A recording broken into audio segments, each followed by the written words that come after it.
Hello दोस्तों, मेरा नाम आसिफ अनवर है और आप सभी को हमारे इस चैनल में स्वागत है।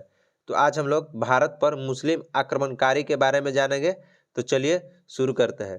देखिए, मक्का है जो सऊदी अरब में स्थित है और यहीं पर है जो 570 ईस्वी में इस्लाम धर्म के प्रवर्तक हजरत मोहम्मद साहब का जन्म हुआ था। आगे देखते हैं, ऋग्वेद में उल्लेखित भरत कबीले के नाम पर इस देश का नाम भारत पड़ा। मतलब हमारा देश है जो भारत, उसका नाम भारत कैसे पड़ा? तो ऋग्वेद के अनुसार भरत कबीले के नाम पर है जो हमारा देश भारत का नाम भारत पड़ा। आगे देखते हैं, परंपरा अनुसार है जो दुष्यंत के पुत्र का नाम भरत था, उसी के नाम पर हमारा देश का नाम भारत पड़ा। आगे देखते हैं, ईरानियों ने भारत को हिंदुस्तान कहकर संबोधित किया। ईरानियों ने भारत को क्या कहकर संबोधित किया? तो हिंदुस्तान कहकर संबोधित किया। और यूनानियों ने भारत को क्या कहकर संबोधित किया? तो यूनानियों ने भारत को इंडिया कहकर संबोधित किया, इंडिया। आगे देखते हैं, भारत ने जनता के संदर्भ में हिंदू शब्द का सर्वप्रथम प्रयोग अरबों द्वारा किया गया। जो भारत के लोग रहते थे पहले, उन्हें हिंदू कहकर किसने संबोधित किया? तो उसको अरबों ने हिंदू कहकर सबसे पहले संबोधित किया था। आगे देखते हैं, अरबों का आक्रमण। देखिए, भारत पर मुस्लिमों द्वारा दो तरह से आक्रमण हुआ, पहले अरबों द्वारा और दूसरा तुर्कों के द्वारा आक्रमण हुआ। तो सबसे पहले हम लोग अरबों का आक्रमण देखेंगे, उसके बाद तुर्कों का। देखिए, जो भारत का पहला आक्रमण है वह सिंध पर 636 ईस्वी में हुआ था। कब हुआ था? 636 ईस्वी में हजरत उमर फारूक के नेतृत्व में हुआ था। और इसका जो कारण था वह इस्लाम का प्रचार करना था, इस्लाम का प्रचार। देखिए, 636 ईस्वी में जो आक्रमण हुआ था तो सिंध के साइड हुआ था, और सिंध के साइड के ही लोगों को हिंदुस्तान कहकर जो संबोधित किया गया था। सिंध के साइड को, पूरे देश को हिंदुस्तान नहीं कहा गया था, बस सिंध के साइड वाले जगह को हिंदुस्तान कहकर संबोधित किया गया था। और बाद में धीरे धीरे कहकर पूरा देश के लिए हिंदुस्तान शब्द का प्रयोग होने लगा। आगे देखते हैं, भारत पर सबसे पहले आक्रमण के लिए 711 ईस्वी में उबैदुल्लाह के नेतृत्व में एक अभियान दल भेजा गया था, लेकिन परंतु वह पराजित हो गया और मारा गया था। जो 711 ईस्वी में उबैदुल्लाह के नेतृत्व में एक अभियान भेजा गया था तो वो हार गया था और मारा गया था। आगे देखते हैं, भारत पर जो सफल आक्रमण है वो 712 ईस्वी में अरब आक्रमणकारी मोहम्मद बिन कासिम के नेतृत्व में हुआ था। जो भारत पर पहला सफल आक्रमण कब हुआ था? 712 ईस्वी में हुआ था, मोहम्मद बिन कासिम के नेतृत्व में हुआ था। एक देख सकते हैं, यह मोहम्मद बिन कासिम का एक चित्र है, आप लोग इसको देख सकते हैं। चलिए अब हम लोग आगे देखते हैं।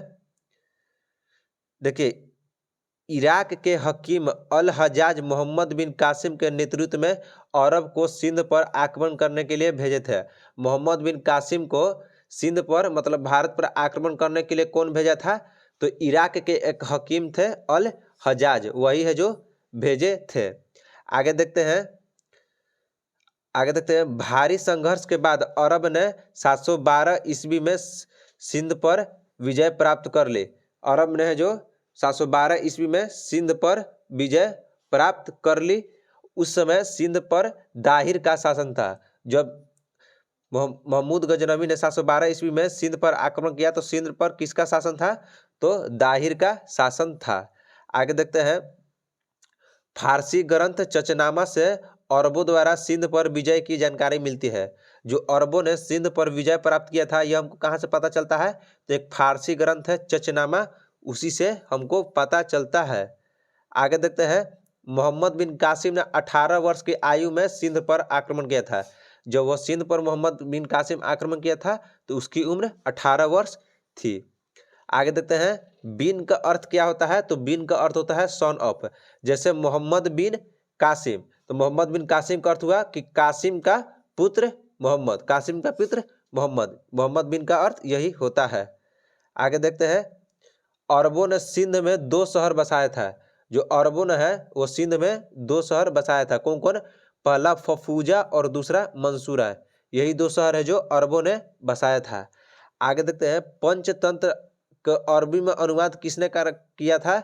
सॉरी, किस नाम से हुआ था? पंचतंत्र का अरबी में अनुवाद किस नाम से हुआ था?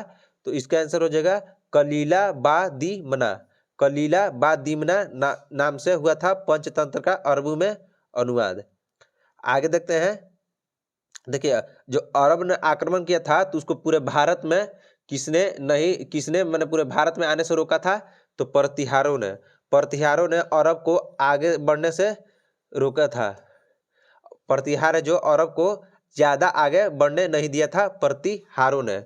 आगे देखते हैं, अरबी लेखक ने प्रतिहार नरेश भोज को इस्लाम का सबसे बड़ा शत्रु कहा था।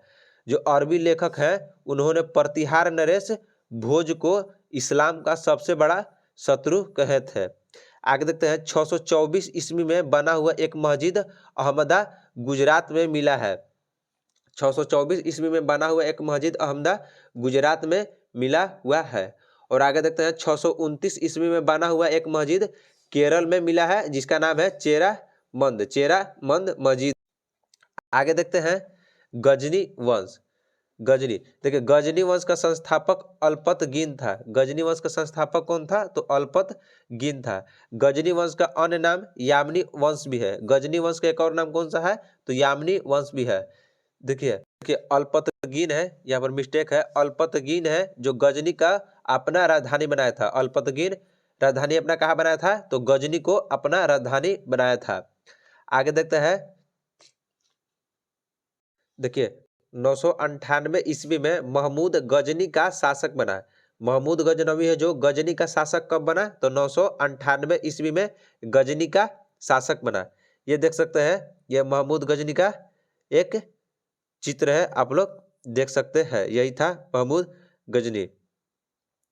आगे देखते हैं, देखिए सर हेनरी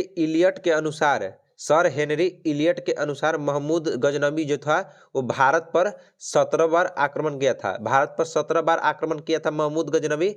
यह किसने कहा था? तो सर हेनरी इलियट ने कहा था। आगे देखते हैं, भीमदेव प्रथम के शासनकाल में महमूद गजनी ने 1026 ईस्वी में सोमनाथ मंदिर को लूटा था। महमूद गजनवी ने सोमनाथ मंदिर को कब लूटा था? तो 1026 ईस्वी में भीमदेव प्रथम के शासनकाल में। किसके शासनकाल में? तो भीमदेव प्रथम के शासनकाल में।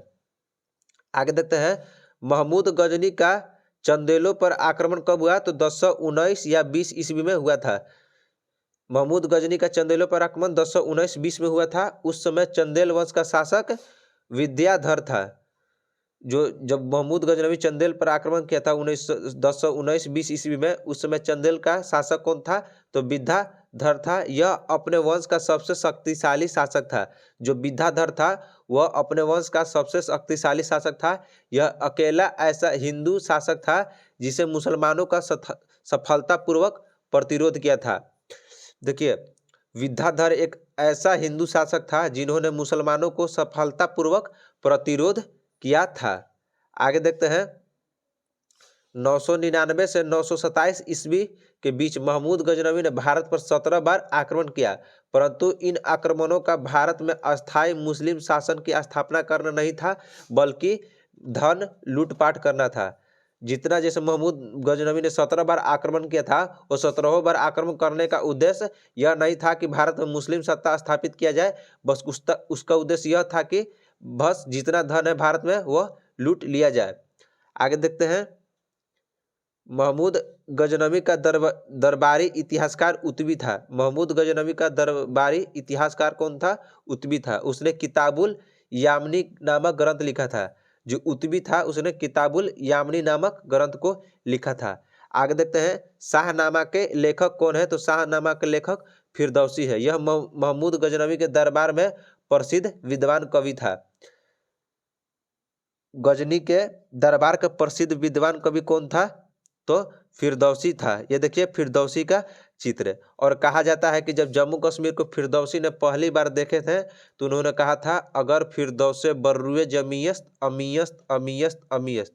इसका हिंदी में अर्थ हुआ कि अगर पृथ्वी पर कहीं स्वर्ग है तो यही है, यही है, यही है। यही फिरदौसी ने जम्मू कश्मीर को देखकर कहा था। आगे देखते हैं, महमूद गजनवी के साथ प्रसिद्ध इतिहासकार अलबरूनी 11वीं सदी में भारत आया था। जो प्रसिद्ध इतिहासकार है अल-बरूनी, वह महमूद गजनवी के साथ 11वीं सदी में भारत आया था। उसकी पुस्तक है जो किताबुल हिंद। किताबुल हिंद की रचना किसने किया? अल-बरूनी ने। और किताबुल हिंद से जो है तत्कालीन भारत का सामाजिक संस्कृति स्थिति की जानकारी मिलती है। जो उस समय में जो भारत की संस्कृति और सामाजिक व्यवस्था थी वह किताबुल हिंद से ही प्राप्त होती है। आप लोग देख सकते हैं, यही है अल-बरूनी। अल-बरूनी को चित्र आप लोग देख सकते हैं। चलिए अब आगे देखते हैं। देखिए, पुराणों का अध्ययन करने वाला प्रथम मुसलमान अल-बरूनी था। पुराण जो हिंदू धर्म में पुराण होते हैं उनका अध्ययन करने वाला पहला मुसलमान कौन था? तो अल-बरूनी था। अल-बरूनी का जन्म है जो 973 ईस्वी में हुआ है। अल-बरूनी का जन्म कब हुआ था? 973 ईस्वी में हुआ था। वह खीवा का रहने वाला था। खीवा का प्राचीन ख्वारिज्म देश का रहने वाला था। पहले खीवा और प्राचीन में ख्वारिज्म देश का रहने वाला था। आगे देखते हैं। संस्कृत मुद्रा लेख के साथ चांदी का सिक्के महमूद गजनवी ने जारी किया था। मतलब कौन ऐसा शासक था जिसके सिक्के पर संस्कृत में लिखे हुए थे? तो वो हो जाएगा महमूद गजनवी ने संस्कृत में मुद्रा लेख लिखवाए थे, चांदी का सिक्का चलवाया था। आगे देखते हैं। गजनी वंश का अंतिम शासक कौन था? तो खुसरो मलिक था। गजनी वंश का अंतिम शासक कौन था? खुसरो मलिक। तो चलिए दोस्तों, आज के लिए इतना ही। मिलते हैं अगले वीडियो में। धन्यवाद।